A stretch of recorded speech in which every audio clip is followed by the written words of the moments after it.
वाजलेत सकाळचे 4:45 आहे. फक्त वन नाईट रोड ट्रिप.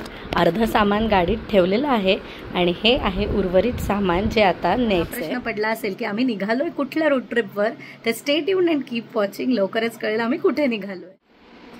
लवकर उठून निघालेलो असल्यामुळे चहाऐवजी गार दूध रोज सिरप टाकून प्यायची आम्हाला सवय आहे. तर ते रिच्युअल इथे करत आहोत. जे आम्हाला आधीपासून फॉलो करतात त्यांना हे रोड ट्रिप बास्केट नसून फक्त हे 2 डब्बे आपण घेऊन चाललोय आणि ह्याच्यात मी. हॅलो नमस्कार, मी Nupur and I welcome you to आपला YouTube channel Food Surfers Nupur Sumukh. तर वाजले आहेत सकाळचे 5 आणि आपण निघालेलो आहोत एका नव्या कोऱ्या रोड ट्रिपवर. स्वागत आहे तुमचं आपल्या या नव्या कोऱ्या व्लॉग सिरीजमध्ये. तर अजिबात वेळ न घालवता लगेचच सुरू करूया आपला हा video. Let's get started.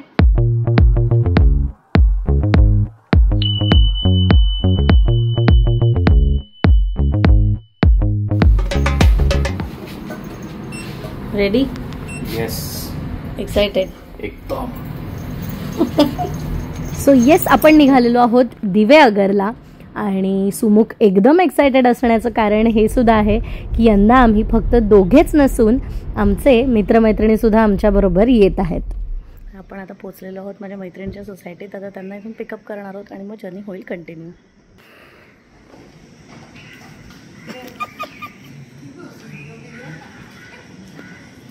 High. Candid reaction घ्यायची होती म्हणून कॅमेरा ऑन करून उभी होती व्लॉग मध्ये घाल. सुमुख म्हणतो लिफ्ट मध्ये उभी राहा, लिफ्टच्या समोर न उभी. पुण्यापासून दिवेआगर हे अंतर आहे साधारण 160 किलोमीटर आणि इथे जाण्यासाठी आम्ही मार्ग निवडला तो म्हणजे हिंजवडी मार्गे पिरंगुट आणि मग तिथून ताम्हिणी वाटे आम्ही दिवेआगरला पोचायचे ठरवले.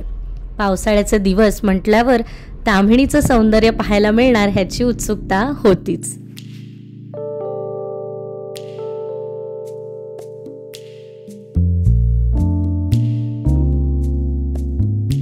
भाषेत काढलेली मराठी भोजपुरी तर अरे. This once again in our vlog. या आधी पण ही जागा दाखवलेली आहे का व्लॉगमध्ये.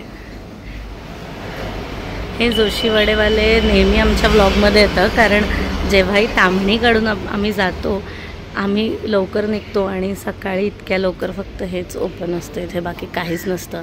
आणि नाश्ता तर उत्कृष्ट मिळतोच इथे, पण हे ओपन असतं आणि एवढ्या सकाळीसुद्धा गरमागरम मेदूवडे इडल्या इथे मिळतात. पहाटे लवकर उठून निघालेलो त्यामुळे प्रचंड भूक लागलेली आणि 6:30 वाजताच आम्ही यथेच्छ नाश्ता केला.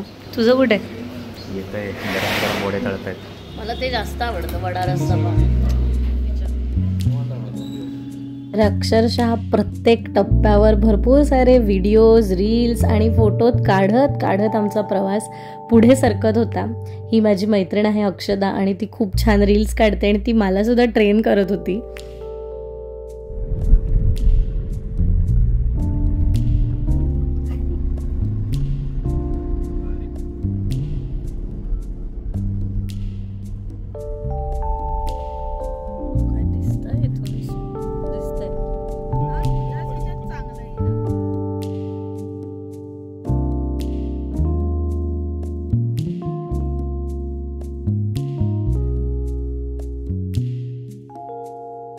हा शनिवारचा दिवस आहे आणि लवकर निघाल्यामुळे आम्हाला रस्त्यात अजिबात ट्रॅफिक लागलं नाही. रस्ता ऑलमोस्ट मोकळा होता.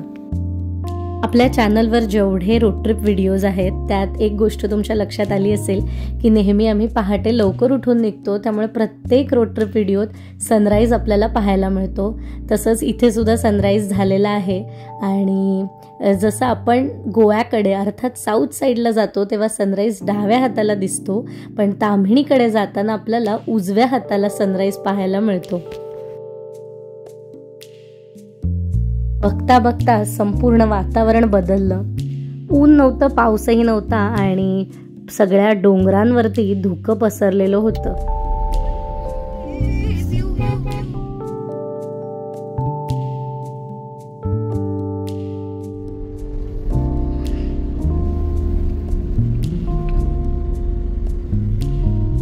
अख्खं ताम्हिणीत सुंदर आहे. काय काय घ्यायचं असं होतं.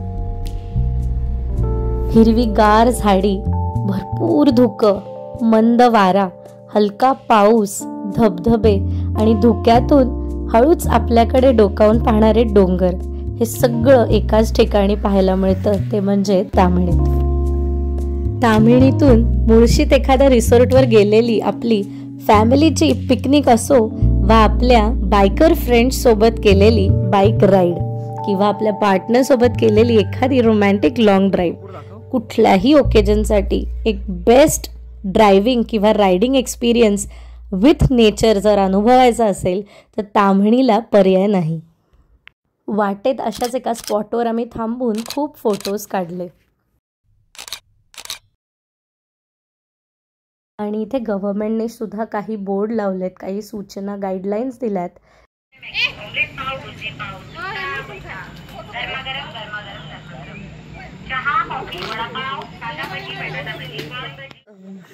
एक 2 मिनटं ह्या ताम्हिणीच्या स्पॉटवर आम्ही थांबलेलो आहोत, ताम्हिणी घाटामध्ये.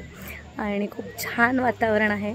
बरेच पर्यटक थांबले आहेत. फक्त तुम्ही कधीही इथे थांबाल तर सेफ्टी पहिले पहा. गाड्या रस्त्यात मध्ये कुठे लावू नका, व्यवस्थित शोल्डरच्या आत लावा.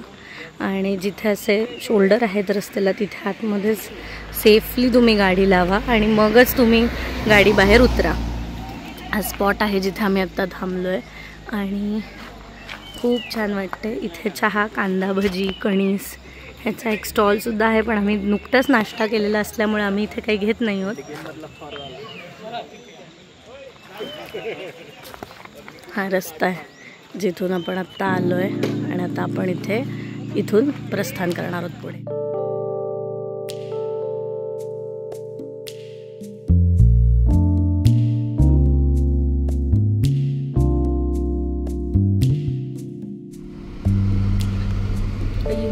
दिसतोय रे बाबा. श्रावण मास असल्या कारणाने इथे ऊन पावसाचा लपंडाव सुद्धा पाहायला मिळत होता.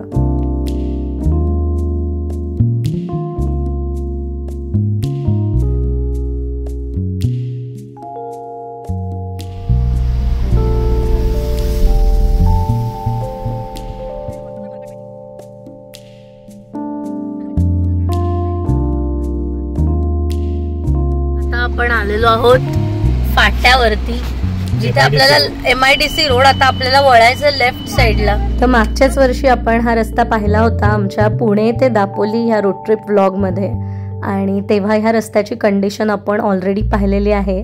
हा रस्ता आहे पॉस्को कंपनीवरून जाणारा, जो थेट जातो माणगावकडे.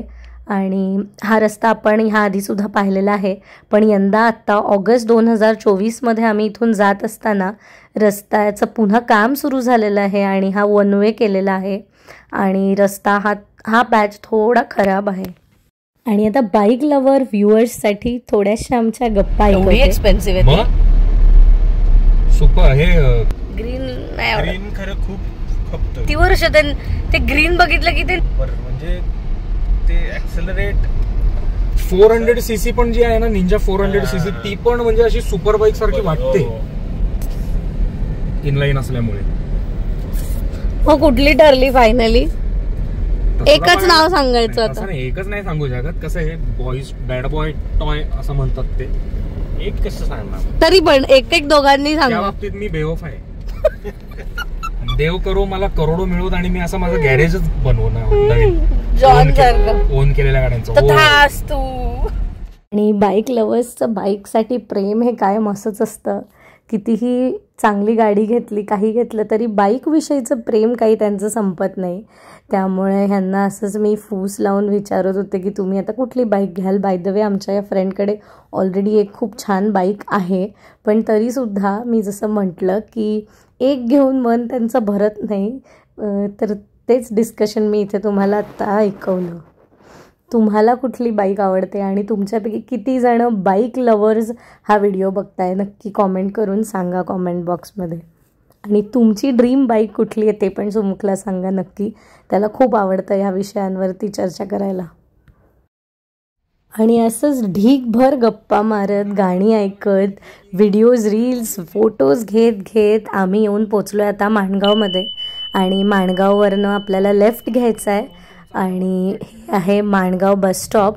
आणि इथून सरळ आपल्याला पुढे आपल्या दिव्यागरच्या रस्त्याला लागायचं आहे.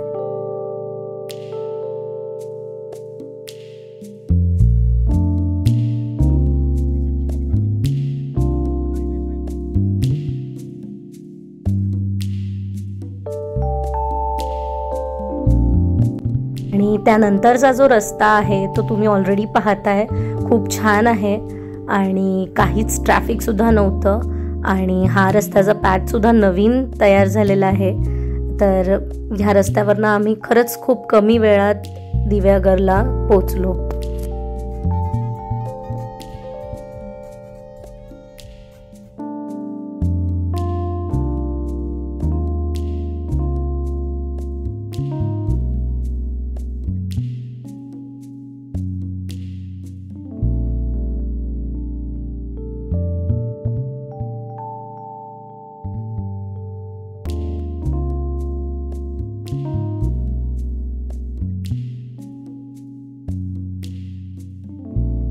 त्यानंतर आमच्या रिसॉर्टवर जाण्यासाठी ह्या छोट्याशा गल्लीतनं आम्हाला वाट होती आणि तिथून आम्ही आमच्या रिसॉर्टवर पोचलो. आणि आम्ही राहिलो होतो ते रिसॉर्ट होतं समुद्रापासून अवघं 2 मिनटं वॉकिंग डिस्टन्सवर. तिकडची रूम टूअर, त्याचं टॅरिफ, तिकडचं फूड, ह्या सगळ्याचा रिव्ह्यू मी तुम्हाला पुढच्या व्लॉगमध्ये देईनच. तर फायनली आपण पोचलेलो आहोत दिव्यागरमध्ये आणि हा पुणे ते दिव्यागर रोड ट्रिपचा व्लॉग आपला इथेच संपतोय. ह्या रिसॉर्टची जी रूम टूअर आणि पूर्ण रिसॉर्टची जी टूर आहे ती येत्या व्हिडिओजमध्ये तुम्हाला पाहायला मिळेलच. तोपर्यंत stay tuned and keep watching Food Surfers नुकुल समूह. Thanks for watching this video.